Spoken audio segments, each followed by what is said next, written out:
Ya, selamat pagi anak-anakku semua, siswa kelas 7 ruang 3 dan 7 ruang 4 SMP Negeri 3 Sampit.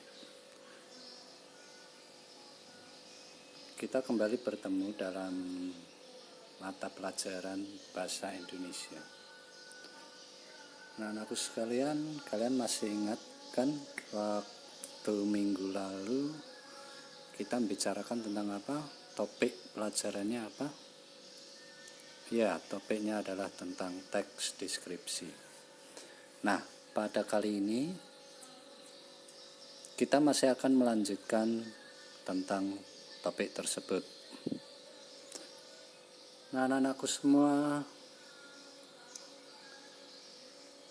pada minggu lalu kalian sudah mengerjakan membaca teks deskripsi yang berjudul apa? Ya, judulnya adalah Pesona Pantai Senggigi. Teks itu adalah merupakan teks deskripsi. Kalian sudah membacanya dan sudah mengerjakan tugas yang ada di situ. Tugas-tugas itu memang diarahkan, pertanyaan-pertanyaan yang kalian kerjakan itu memang mengarahkan pengertian tentang apa itu teks deskripsi. Nah, sekarang dari jawaban yang sudah kalian kirimkan, mari sekarang kita bicarakan, kita analisa, dan kita simpulkan. Nah, lihat sekarang kita masih tentang teks deskripsi. Tujuan pembelajaran kita adalah mengidentifikasi dan menyimpulkan tentang isi dan ciri teks deskripsi. Ya, kita akan mengidentifikasi dan menyimpulkan tentang isi. Apa itu isi teks deskripsi dan bagaimana ciri dari teks deskripsi?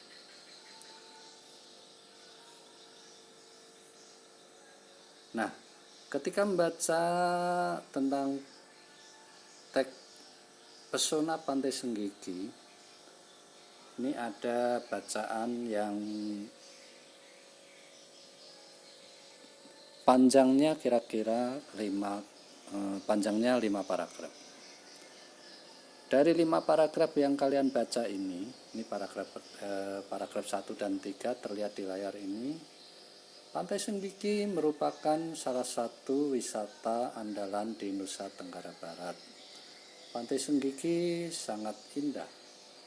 Pantai Senggigi terletak di kecamatan dan seterusnya. Kemudian pada paragraf 2, memasuki bibir Pantai Senggigi, kita akan disambut angin pantai dan seterusnya, angin pantai yang lembut dan seterusnya. Nah, pada paragraf 3, terumbu karang yang masih terawat menyuguhkan pemandangan alam dan seterusnya. Kemudian paragraf 5,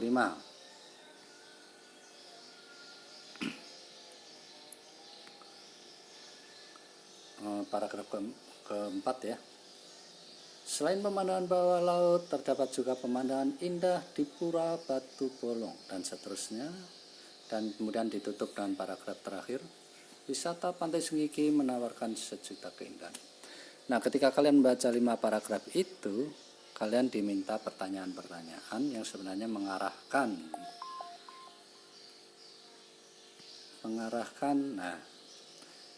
pemahaman kita tentang apa itu teks deskripsi. Ini pertanyaannya sudah kalian kerjakan kan?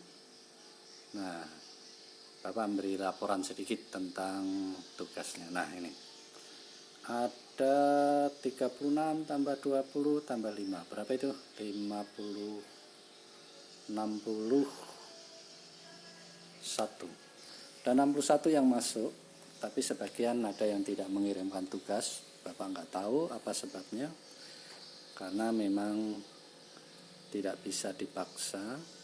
Tapi Bapak berharap kalian mengerjakan tugas dan tulis di buku. Suatu ketika nanti kalau sudah bisa ada pertemuan tatap muka, mungkin Bapak akan memeriksanya. Tapi sementara Bapak meriksa yang sudah dikirim melalui internet, Google Classroom, di topik tentang teks deskripsi ini. Nah, ada 36 yang sudah Bapak koreksi. Sekarang mari kita lihat hasilnya. Nah, ini adalah contoh hasil yang ditulis oleh siapa ini namanya? Isla Rahmawati. Dari jawabannya terlihat Isla ini sudah bisa menjawab beberapa pertanyaan. Sebagian besar bagus, sudah betul jawaban. Dan dari sini terlihat bahwa Isla Rahmawati ini sebenarnya sudah mulai bisa mengerti apa itu teks deskripsi. Hasilnya sudah Bapak kirim kembali ya. Kemudian ada lagi yang ditulis oleh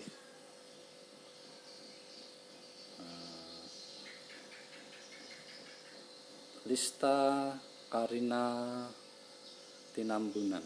Nah, ini juga.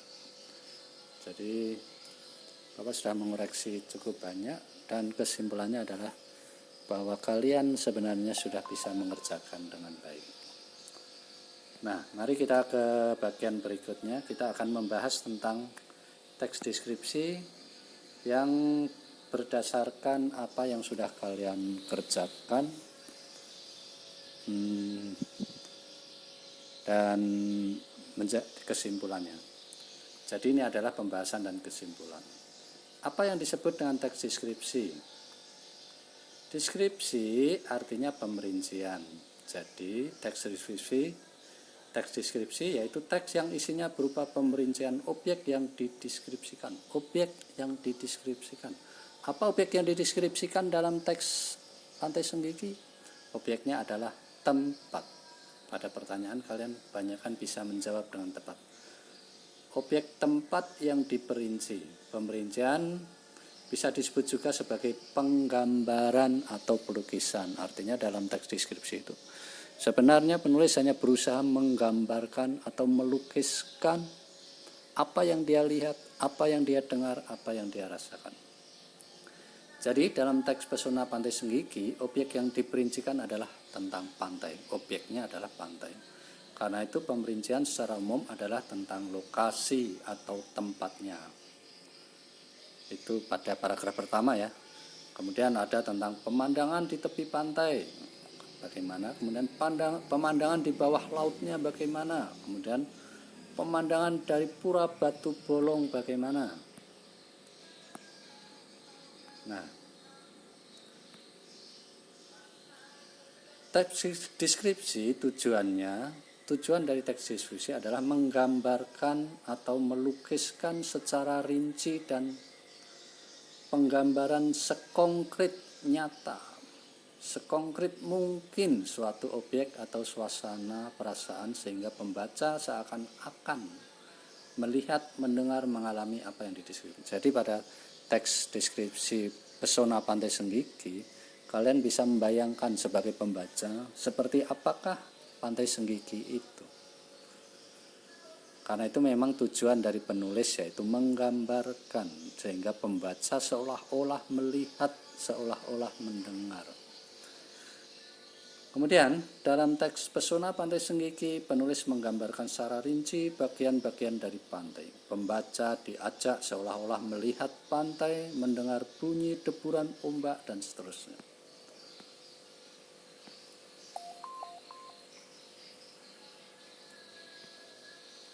Ciri dari teks deskripsi itu apa? Sebenarnya dari penjelasan sebelumnya sudah terlihat ya, sebenarnya teks deskripsi itu cirinya adalah isi teks deskripsi diperinci menjadi perincian bagian-bagian objek. Jadi kalau Pantai Senggigi kemudian diperinci pemandangannya bagaimana dari pantai, bagaimana bawah lautnya, bagaimana dari sebuah pura yang ada di pantai itu, nah, dan seterusnya. itu namanya pemerincian. Lalu kemudian diperinci lebih detail lagi. Isi teks deskripsi menggambarkan secara konkret atau secara nyata, menggambarkan wisata yang indah akan dikonkretkan indahnya seperti apa. Jadi di sini penulis mengungkapkan dengan bahasa yang khusus yang membuat pembaca akan bisa menggambarkan, membayangkan apa yang ada. Kemudian ciri yang ketiga adalah teks deskripsi banyak menggunakan kata khusus. Misalnya kata hijau, hijau toska, biru toska, oranye. Secara khusus disebut, tidak hanya mengatakan indah. Kalau indah itu adalah kata yang bersifat umum. Tapi dengan mengatakan laut yang terbentang luas dan ombak yang bergulung-gulung, maka itu adalah kata khusus yang mengungkapkan keindahan itu. Jadi tidak sekedar mengatakan indah. Maka ciri yang ketiga itu adalah menggunakan kata khusus. Kemudian yang berikutnya adalah isi teks deskripsi bersifat personal dengan kandungan emosi sehingga menggunakan kata-kata dengan emosi yang kuat. Ya tentu saja menggunakan perasaan dalam menyampaikan keindahan itu, perasaan disertakan menggunakan kata-kata yang menimbulkan emosi, menimbulkan perasaan. Nah, itu tentang ciri dari isi. Nah, anak-anakku semua, pada bagian ini saya jelaskan tentang tugas yang kedua yang harus kamu kerjakan, tugasnya adalah menulis deskripsi tempat pantai Ujung Pandaran. Jadi gini, sebagai orang Sampit tentu kamu pernah ke pantai Ujung Pandaran. Nah, sekarang coba deskripsikan. Isi deskripsi misalnya di mana tempatnya. Jadi pantai Ujung Pandaran itu ada di mana sih? Dan bagaimana sih perjalanan dari Sampit? Ini bisa kamu perinci dalam satu paragraf. Kemudian tentang pemandangan dari tepi pantai. Ketika kamu ada di tepi pantai, apa yang kamu lihat? Perincilah itu secara khusus, secara detail apa yang kamu lihat. Kamu muat dalam paragraf 2. Kemudian tentang pasir putihnya dan hembusan angin. Jadi kamu ketika di pantai mungkin melihat pasir putih yang terbentang. Bagaimana pasir putih, hembusan angin itu kamu rasakan, kamu gambarkan dalam paragraf berikutnya. Kemudian tentang binatang-binatang kecil di pasir pantai. Nah, kalau kamu ke Pantai Ujung Pandaran kan ada yang mencari-cari binatang-binatang kecil seperti kepiting-kepiting kecil atau kerang dan sebagainya. Nah, itu kamu gambarkan dalam satu paragraf atau lebih. Kemudian kalau kamu berenang, bermain di air, kamu juga bisa merasakan gambaran bagaimana tubuh kamu diayun gelombang dan sebagainya. Itu kamu gambarkan juga dalam paragraf-paragraf berikutnya. Nah, coba itu tugas kamu sambil diingat ya. Deskripsi pada dasarnya adalah menggambarkan apa yang dilihat, didengar, dirasakan secara rinci dengan tujuan pembaca nantinya seolah-olah melihat, mendengar, merasakan apa yang kamu lihat dan dengar. Kemudian bila mungkin di antara kalian agak aneh ya kalau kalian belum pernah ke Pantai Ujung Pandaran. Tapi kalau memang belum pernah ke Pantai Ujung Pandaran, kamu boleh mendeskripsikan tempat lainnya. Misalnya di pantai di tepi Sungai Mentai, atau mendeskripsikan tepi Mentai, Sungai Mentai ya. Atau tempat lainnya, terserah. Kalau kalian yang berada di kampung, di pedalaman di daerah sana, mungkin kalian melihat tempat-tempat yang begitu indah di desa kamu, boleh kamu gambarkan juga. Nah, itu tugas kamu ya. Tugasnya ditulis dalam satu lembar kertas atau lebih, nanti difoto, dikirimkan ke topik teks deskripsi 2. Bagi yang tidak terkendala silahkan kirimkan ya, Bapak tunggu. Tapi bagi yang terkendala oleh tidak adanya internet atau tidak ada HP kalian bisa mengerjakan di buku, tidak usah dikirim, simpan saja dulu, lain kali baru Bapak koreksi. Dan untuk teman-temanmu yang masih belum mengerti, boleh kamu diskusikan dengan teman-temanmu. Demikian Bapak sampaikan tentang tugas kedua. Ya, ini penutup. Terima kasih. Dan tetaplah gembira di rumah, tetap fokus ketika belajar. Sediakan waktu kamu ketika belajar dan fokus di pelajaran. Baiklah, terima kasih. Selamat pagi.